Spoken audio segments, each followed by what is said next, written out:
ओम।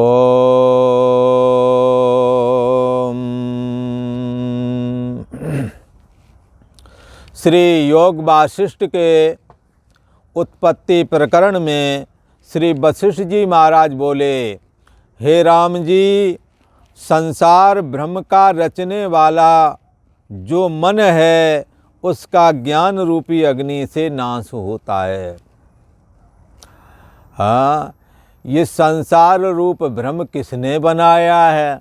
तो कहेंगे मन ने। किसी ने पूछ लिया, महाराज ये बताओ कैसे बनाया है?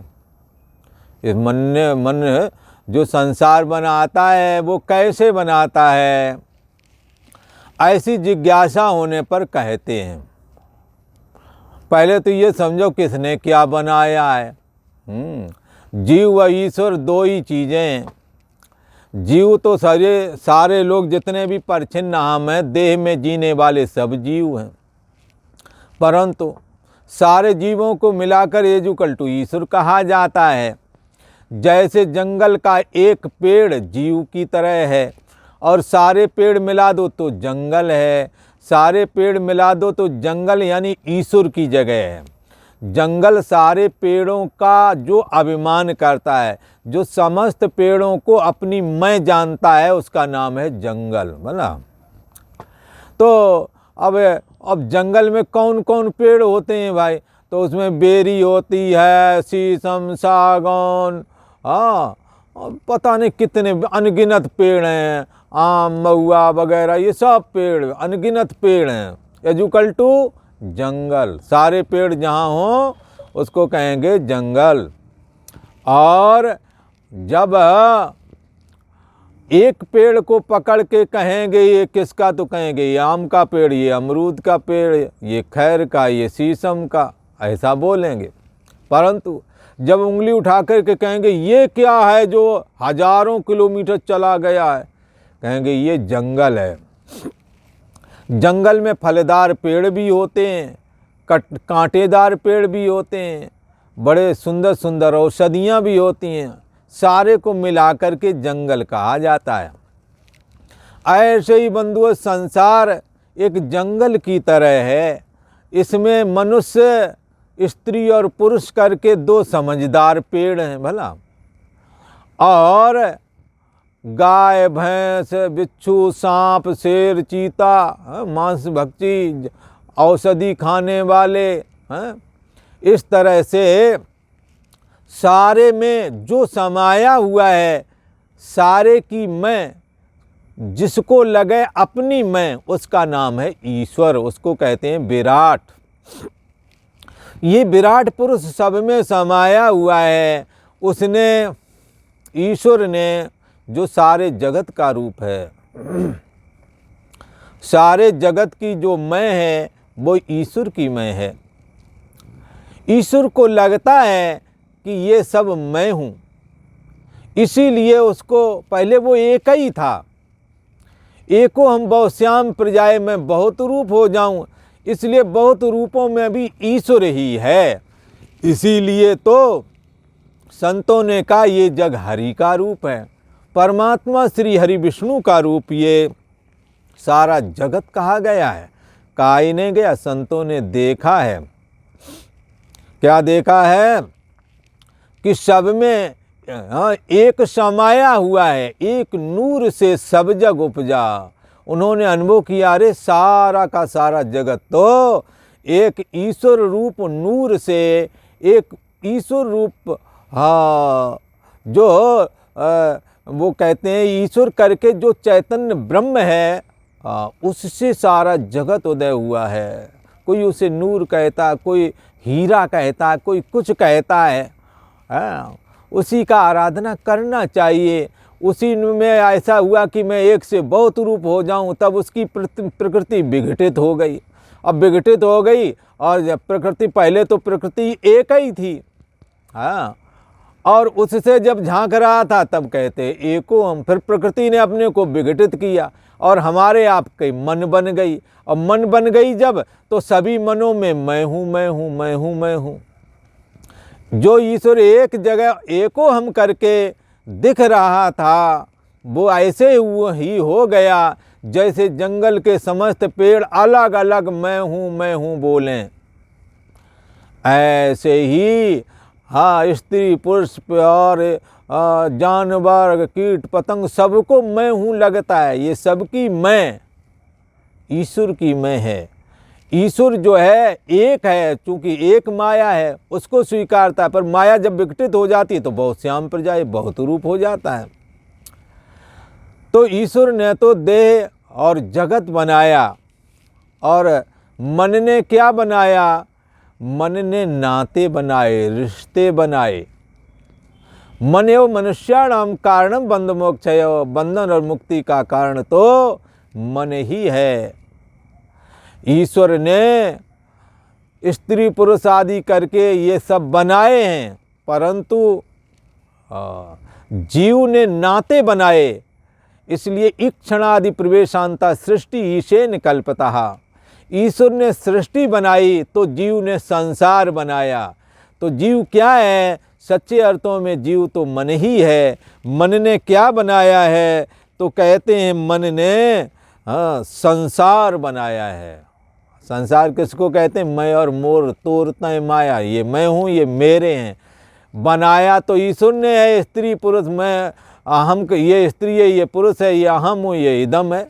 ऐसा करके बनाया तो ईश्वर ने है। ये सारा जगत सब ईश्वर ही बना हुआ है, पर ईश्वर कभी नहीं बोलता ये मैं हूँ। जीव बोलता ये मैं हूँ, ये मेरे हैं। ईश्वर की बनाई हुई एक देह को मैं मानता है, और दूसरी जो अनेकों देह हैं उनको मेरी मानता है। ईश्वर ने कभी नहीं माना कि ये मैं हूँ, ये मेरे हैं। ये नाते तो मन ने बनाए हैं, जीव ने बनाए हैं। इसीलिए तो कहा, हे राम जी, संसार भ्रम रचने वाला। बोले भ्रम क्या है? मैं और मेरा, तू और तेरा, यही तो संसार है। मैं और मोर तोर तय माया, जही बस कीनो जीव ने काया। ये संसार भ्रम किसने बनाया? तुम्हारे मन ने बनाया है। बोले कैसे महाराज? अरे भाई, ईश्वर के बनाए हुए स्त्री को कहने लगे ये हमारी पत्नी है, स्त्री कहने लगे ये हमारा पति है।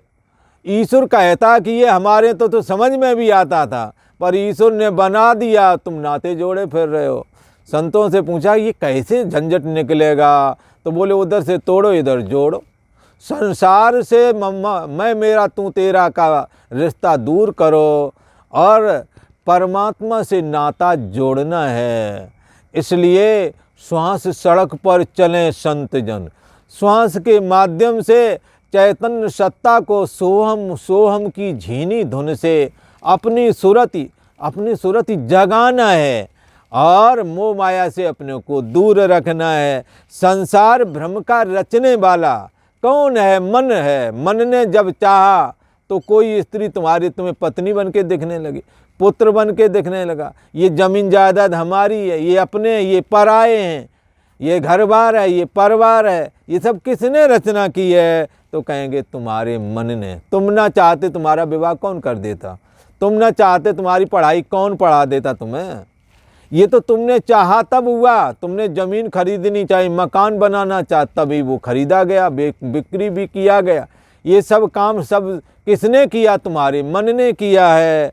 इसलिए तो कहा है कि संसार भ्रम का रचने वाला मन है, और इस मन का नाश करने वाला अग्नि की तरह कौन है? तो कहेंगे आत्मज्ञान।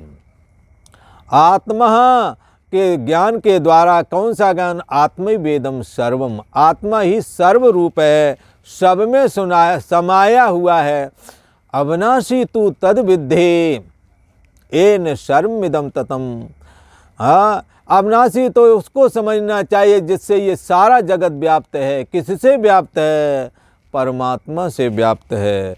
कैसे इस मन का नाश हो जो संसार को सत्य जान रहा है? तो नाश होने के लिए का दुर्लभ आत्मज्ञान ब्रह्मज्ञान रूपी अग्नि के द्वारा मन अमन हो जाता है। मनस्य अमनी भावे द्वैतम नैवोपलब्धते। मन जब अमन हो जाता है तो द्वैत खत्म हो जाता है, संसार की सत्यता जाती रहती है।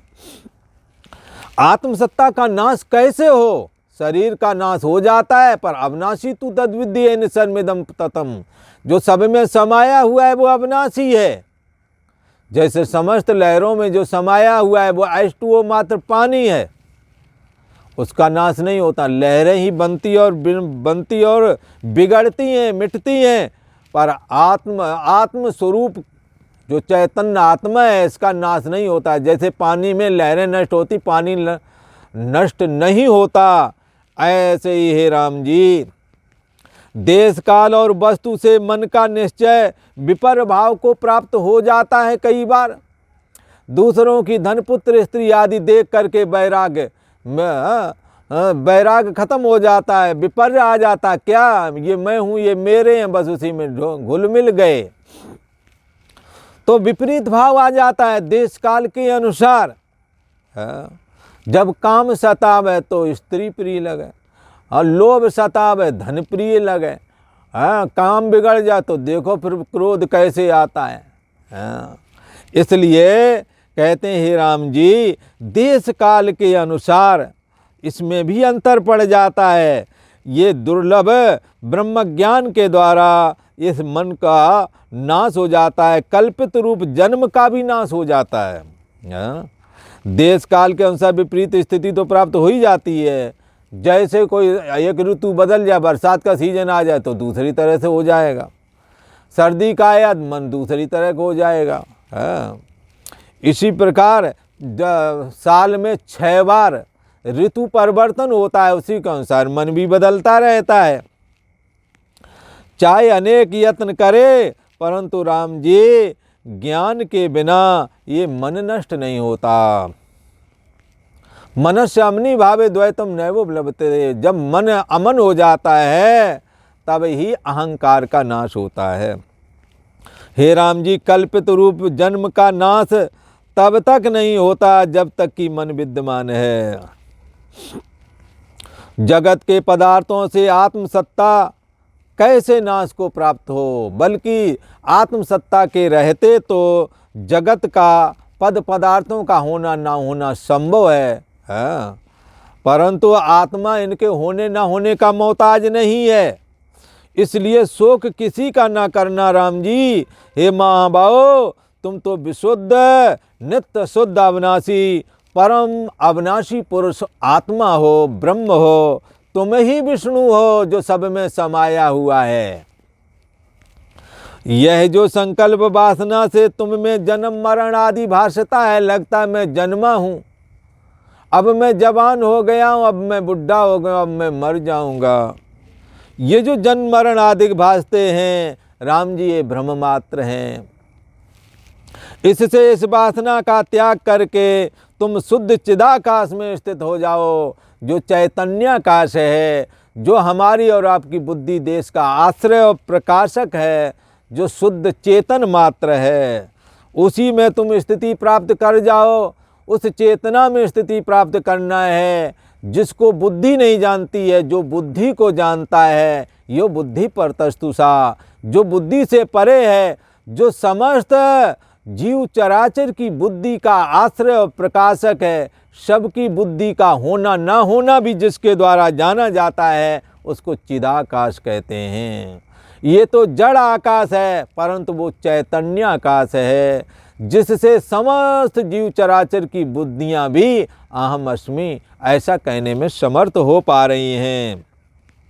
हे राम जी जैसे गरुण पक्षी अंडा त्याग के आकाश में उड़ जाता है, तैसे ही राम जी तुम वासना का त्याग करके चिदाकाश में स्थित हो जाओ।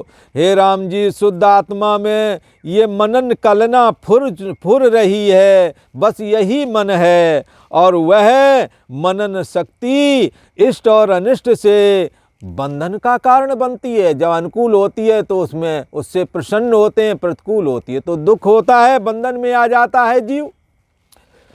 इसलिए ये मनन शक्ति अनुकूल और प्रतिकूल परिस्थिति के चलते बंधन का कारण बनती है, और वह ये जो मनन कला रूप मन है वह मन मिथ्या भ्रांति मात्र है। भ्रांति से उदय हुआ है, अपना परिच्छिन्न अहम परमात्मा से अलग होकर के खड़ा करता है।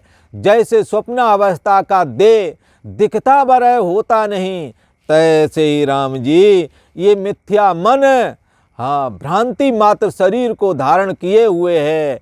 मन अपने आप में आत्मा से अलग होकर के वजूद नहीं रखता, तो मन के द्वारा स्थापित किया गया ये देह कैसे सत्य हो सकता है। मन मिथ्या भ्रांति से उदय हुआ है। जैसे स्वप्न का देखने वाला भ्रांति मात्र होता है, परंतु जब तक स्वप्न निवृत्त नहीं होता वो दिखता ही रहता है, तैसे ही राम जी जागृत सृष्टि भ्रांति मात्र है। और आज इतना ही।